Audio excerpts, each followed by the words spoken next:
All right, bus bench babes, are you watching the news and are you watching all the headlines and you're like, oh my God, this looks like a terrible time to buy or sell? And maybe you just had another baby and you're busting at the seams. Maybe you're just like watched your youngest kid walk across the line and get their diploma, and in the fall they're heading off to college, and now you don't need that big old house. There are so many incredible things happening in the real estate market, but sometimes you have to dig a little bit deeper to find the sweet spot. If you're thinking about buying or selling this summer, this podcast episode is for you. Let's dive in. You're listening to the Girl Get Your Face Off a Bus Bench podcast, where we invite you to check your ego at the app, grab a cup of coffee, and get ready to dive into all things real estate marketing, social media, friendship, hardship, love, money mindset, and all the things that celebrate you as a badass boss babe. We're here to encourage you, show up for you, give you a loving kick in the pants when you need it most, and be your soft place to land on the hardest of days. So pull up a seat at our table and get ready to be inspired and start living your best life by design. Welcome to the Girl Get Your Face Off a Bus Bench podcast. We are so excited you're here. Okay, girls, let's dive in.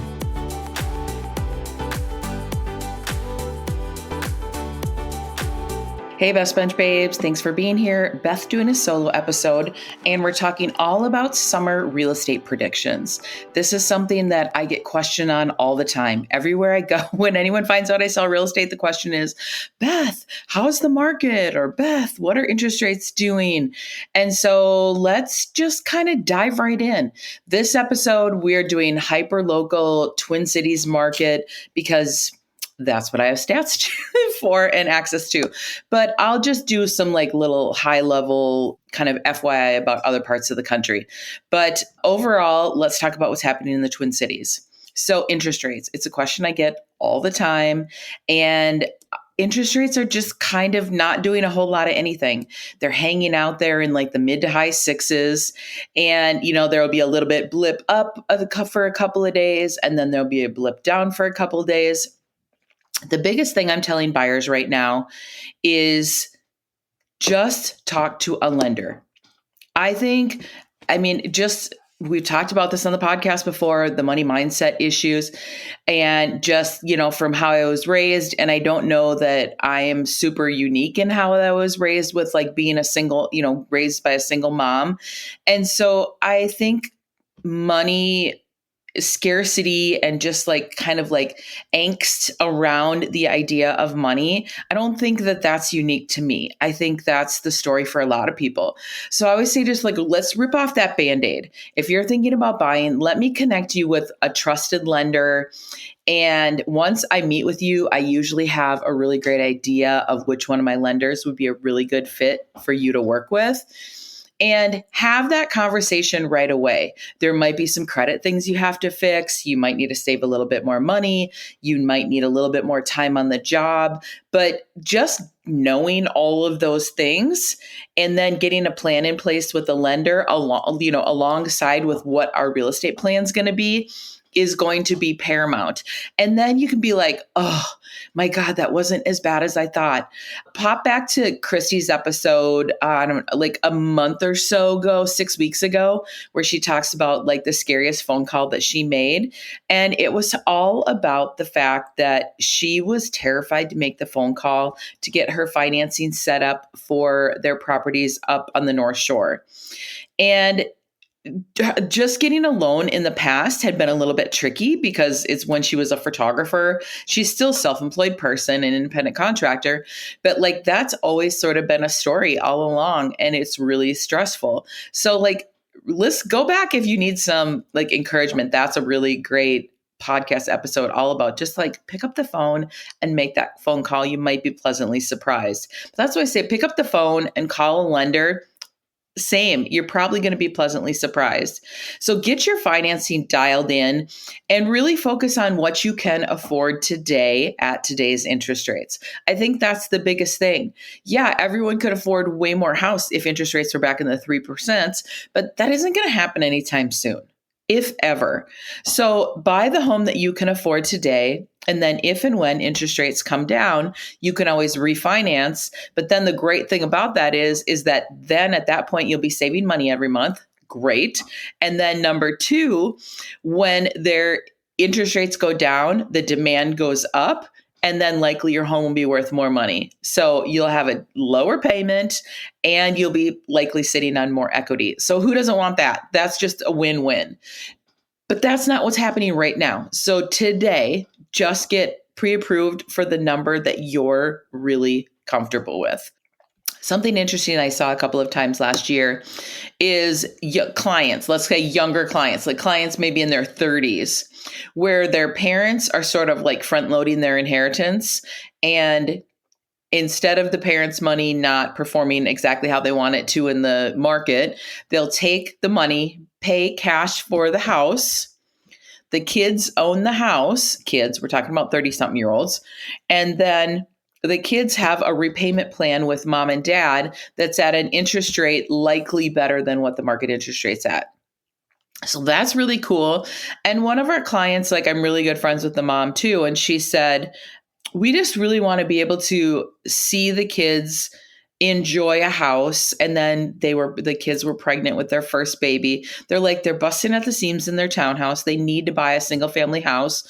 But us doing this and basically being the bank for them at a lower interest rate allows them to get a house that they're going to be in for way longer than they would otherwise. And so I think that's really special.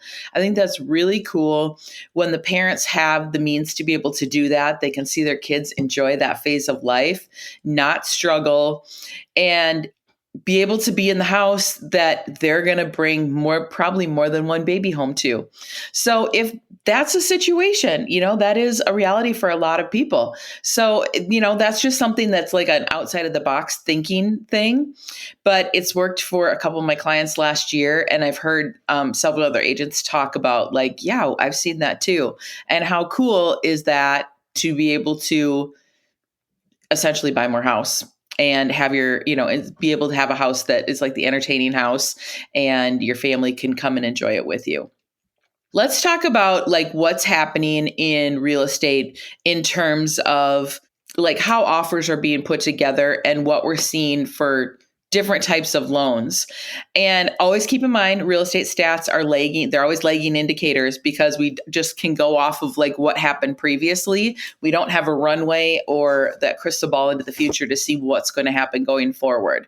So then you just make predictions based on what's happened in the past. So this spring, and I'm pulling late spring stats. So this is obviously going to have a trickle effect into the summer. Inspections were waived about 25% of the time on home purchases. And I know that might sound terrifying for you as a buyer. You're like, well, I mean, what's going to happen? What if I buy a house and it's going to fall down? Well, if you're working with an agent that's been around the block and knows their business, you can see a lot of things in a home. Obviously, you can't see behind walls, but there's a lot of indicators happening in homes that can tell you a lot of information.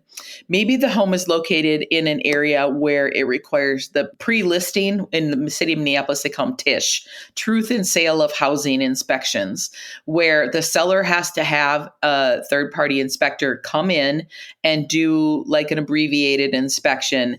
And so they're looking at it. It's not as detailed. It's not looking at sewer. It's not looking at chimney. It's not looking at any of these bigger things, but it is looking at a few things.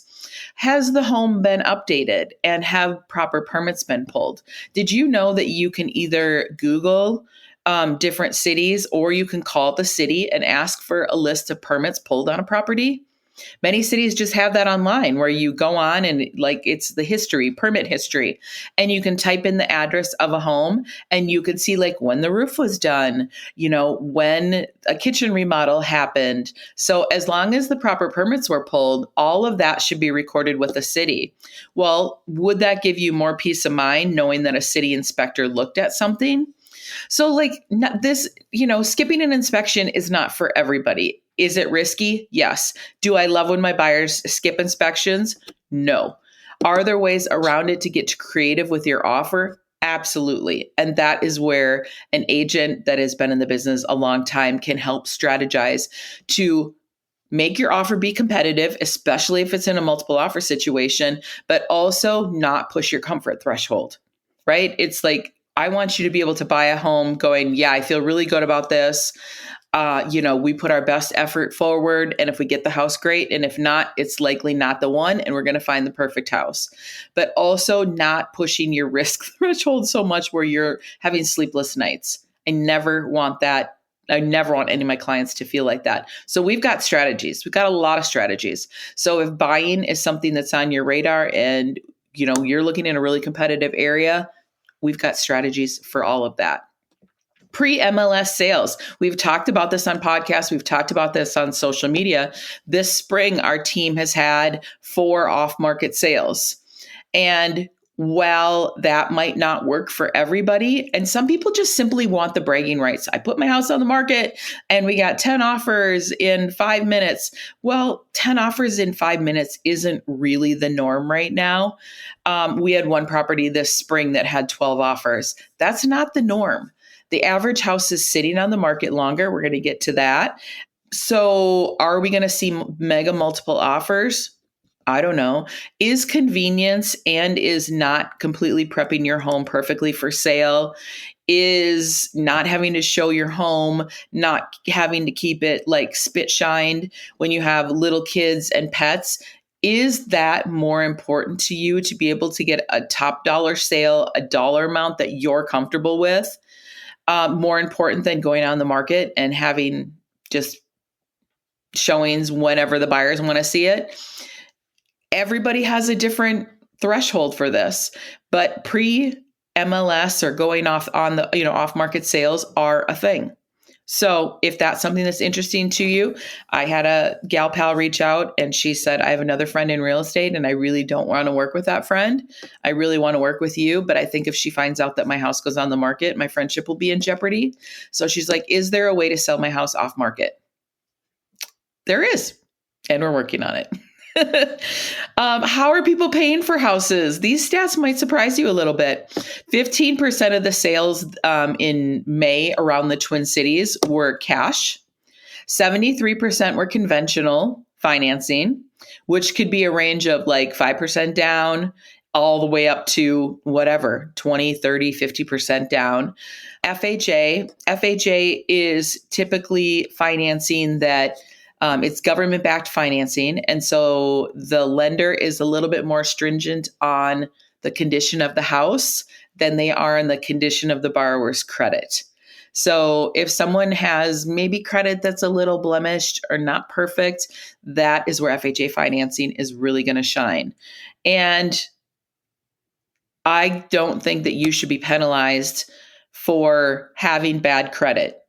If, there are a whole host of situations that get people into situations where maybe their credit isn't as perfect as maybe it once was. Maybe they just, weren't taught some of those fundamentals about the importance of credit.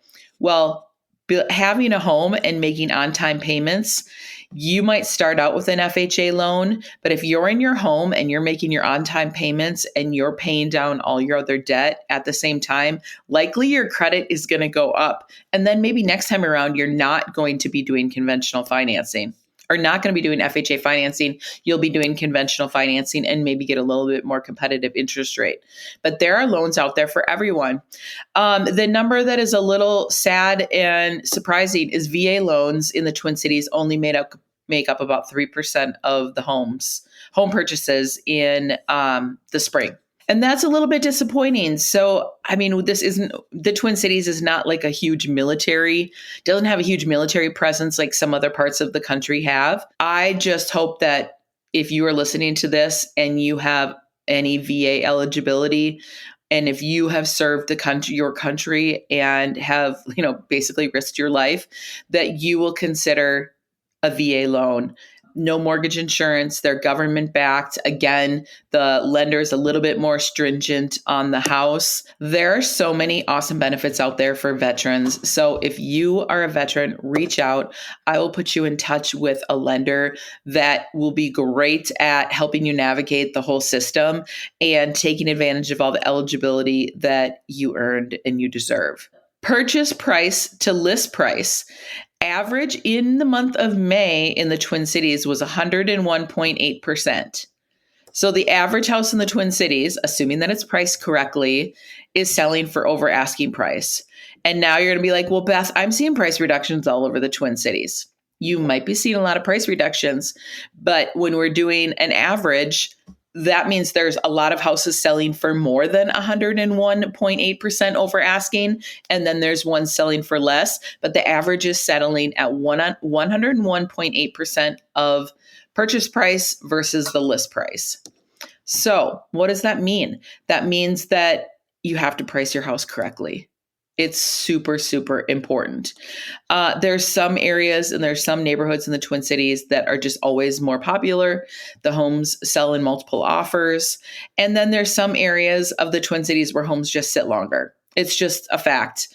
And I even have to remind myself, I'm like, when I'm pulling the stats, if I have a house that hasn't sold the first weekend on the market, it's not just the seller that's getting nervous. I am too. I'm like, oh my gosh, did we not price it correctly? Could we have done something differently? But then I'm like, I have to look at the stats and go, oh yeah, this neighborhood has 40 days on the market. And we've been on the market for exactly 5 minutes. And, we're all panicking that we didn't price it correctly. Like, let the market do what the market's going to do. The stats tell a story. And if you're pricing correctly, your sellers should still get a top dollar sale. And buyers, you just need to be able to jump. If you are looking for a house in a super hot area, you're going to have to be ready with your financing. You're going to have to be ready to jump and go see that right away when the home hits the market. But if you don't want to compete in multiple offers and you don't want to have to jump when, the MLS says jump, then something to consider is looking at houses that have been on the market a week or longer. Likely those sellers and their listing agents, I'm pointing at myself, might be getting a little nervous that they didn't price a house correctly. And can you get a deal at that point? Maybe not. You just never know. Seller paid closing costs. About a quarter of the deals have some sort of seller paid closing costs. So does that mean that the seller is willing to pay all of your closing costs? Not necessarily. There might be some things that come out of the negotiation of your home inspection, and those would still be considered seller paid closing costs.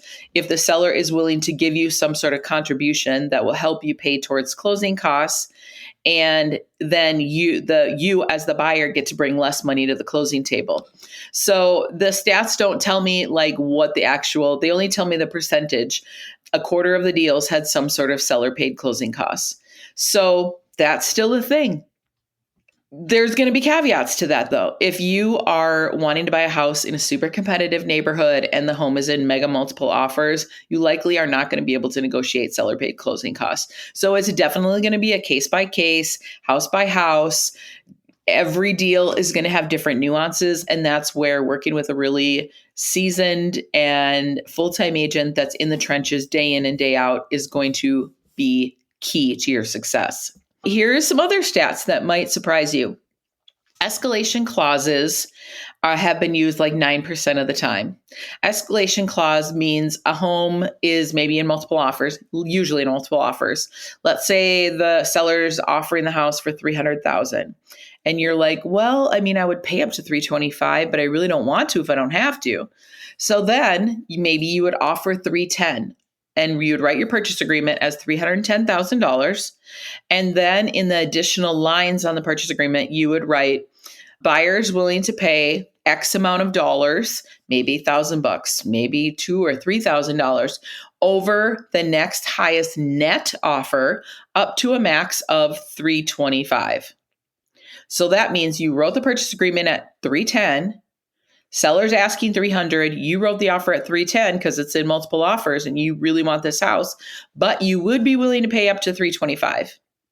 So what's going to happen there? Well, I don't know. I don't have a crystal ball, but I want to give you every opportunity to be able to secure the house if it's the house you want and not grossly overpay what the pack and what the majority of the people are willing to pay on the house. So we don't know. I mean, all the other offers could be coming in at 317. Well, your 310 offer isn't going to get it, but your 325 offer is probably more than you want to pay.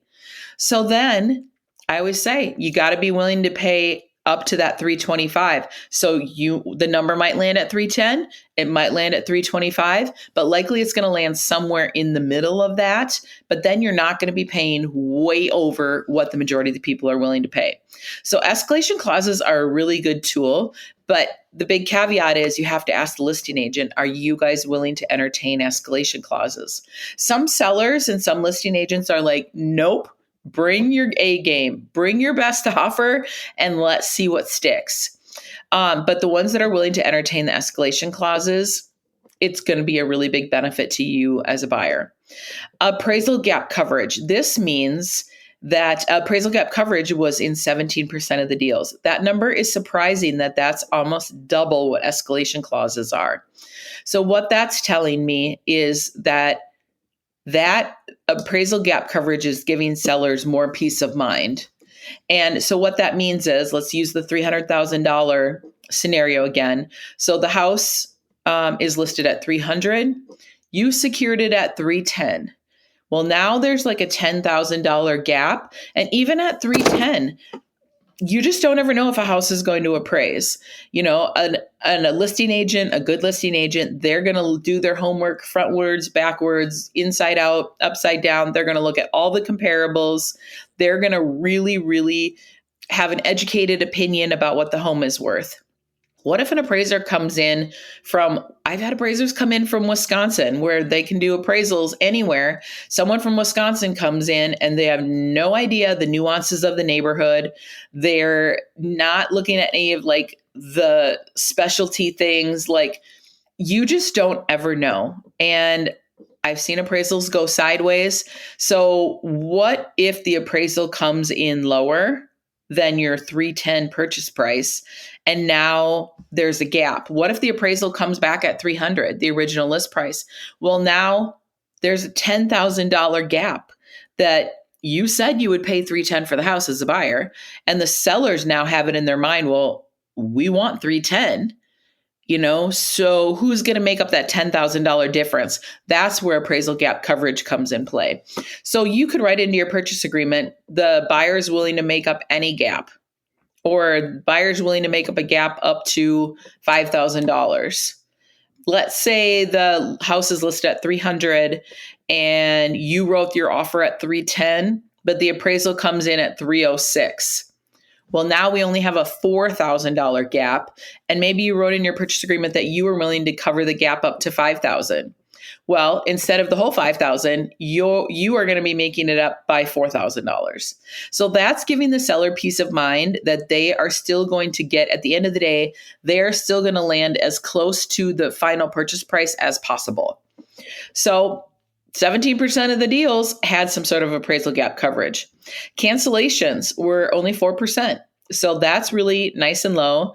You see cancellations. I mean, people cancel for no reason whatsoever. We had one last in 2024 where buyers came in strong, wrote a really strong offer, got through inspection, everything was fine. Moving towards the closing line or finish line, seller had already pre-signed everything and was heading out of the country. 2 weeks before closing, buyers pulled their offer. No reason. They just basically had a change of heart. And the buyer's agent and I were doing everything possible to keep the deal together because now the buyer had moved out. The seller, the whole thing was just really weird. We couldn't get the buyers back on the hook. They were done. We still to this day don't know what happened. An amazing house, totally well kept. So that was really, really strange. The only redeeming thing is that their $10,000 earnest money went directly to the seller.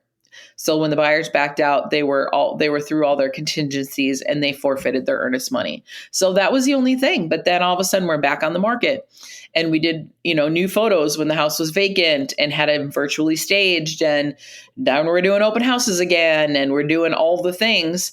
And so cancellations happen. They're not always for like super obvious reasons, but 4% of the time this spring deals have canceled. So that is a reality. Let's talk about what's happening like with Minnesota housing in general. Homes for sale have been up throughout the spring. So like over the spring, we had a little over 14,000 homes for sale in the Twin Cities. We still aren't anywhere near what a balanced market is, though. So that's pretty interesting. Median sales prices across the Twin Cities. So yes, there are $100,000 condos for sale, and then there's $10 million houses for sale in Lake Minnetonka. But the median sales price in the Twin Cities area is $360,000. Days on the market. This one's interesting because some houses are flying off the market and some are sitting longer, but the average days on the market is about 44. And that's just up slightly. It's up like 4.8% from spring of 2024. So it's interesting when sellers are like, oh my gosh, I thought my house was going to fly off the market. Well, I mean, the stats are telling us. I can look up really hyper local stats, but just on a whole, 44 days on the market. Months supply of homes. This is across the whole Twin Cities. We have 2.6 months worth of inventory, but this number is up the most. This one is up 13% year over year from spring of 2024 to spring of 2025. And it's interesting because this number can be really nuanced based on where you live as well. So some parts of the Twin Cities have like less than a month's worth of inventory based on like the type of home, based on the price, based on the location, based on everything. And some parts have more. But anytime the month supply is under 5 to 6 months, it means we're still in a strong seller's market. When we have like anything hovering around 6 months worth of inventory, that's more of a balanced market. And then when it goes over that, that's when we flip back to being a buyer's market. So are we in a seller's market? Yeah, on paper, we're still on a seller's market. And this has been going on for 10 plus years. It's ebbed and flowed as to how hot of a seller's market, but that's not to say that there are not wins for buyers in the marketplace. And you need to know where to look for them. You need to have a really good strategy in place. You need to be able to hit your hot buttons with inspections. And is selling off market important to you? Are seller paid closing costs important to you? Are you willing to do anything and pull out all the stuff like escalation clauses and appraisal gaps in order to have your offer be competitive? So there are so many different nuances to this. And this is where hiring a professional agent, that this is what they do day in and day out. They know the market, they know the areas, they know the nuances, they know how to position you to win, whether you're a seller or a buyer. This is where this is going to be key. If you have questions about buying or selling this summer and you want to know like all the things, reach out to our team. We would love to chat with you. One of the reasons I wanted to focus this episode on hyper local is that I don't know every single nuance to every single real estate market in the whole entire country. And it is so different no matter where you live. So if you are listening to this episode and you live in Cleveland or you live in, I don't know, Phoenix, I would love to connect you with a real estate agent in that part of the country because there are different nuances happening all over the country. Florida real estate, there are more homes and condos and everything for sale there than there has been in decades. So what does that look like if you're thinking about selling? If you're thinking about buying, that might be a market to look at. Airbnbs are getting shut down all over the country because communities are not wanting them in their towns anymore. So what does that mean? Does that mean investors are going to be pulling out of those markets? And will there be really cute homes for sale? Or maybe you have thought about buying an Airbnb. Well, you want to make sure that you're talking to a boots on the ground person that knows the nuances of investment properties. And if all of a sudden Airbnb and Verbos were to get shut down in the city where you have an investment property, how are you going to pivot and what is that going to look like? So you all of a sudden aren't hemorrhaging money every month. Like, this is all so nuanced.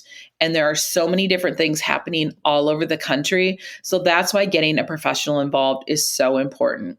So if you're local, I would love to have a conversation with you. And if you're not local, but you are thinking about buying or selling and you stumbled across this podcast, let me connect you with an agent that does business how the BPR experience does it in whatever city you're looking to buy or sell a home. So I hope this gave you a little bit of food for thought. If you ever just want to pick my brain about real estate, I would love that. If you ever just want to do an exploratory phone call to see if we'd be a great fit for working with one another, I would love that as well. So reach out, DM, hit me up on social. And until next time, Bus Bench Babes, keep your face off a bus bench and keep being the badass boss babes that you are. Okay, girls, are you feeling as inspired as we are? We're over here cheering you on because you just finished another episode of the Girl, Get Your Face Off a Bus Bench podcast. If you want more, head over to girlgetyourfaceoffabusbench.com for show notes and more episodes. And don't forget to subscribe and leave us a 5-star review. They mean the world to us, and they're what keep us going. Girl, thanks for being here.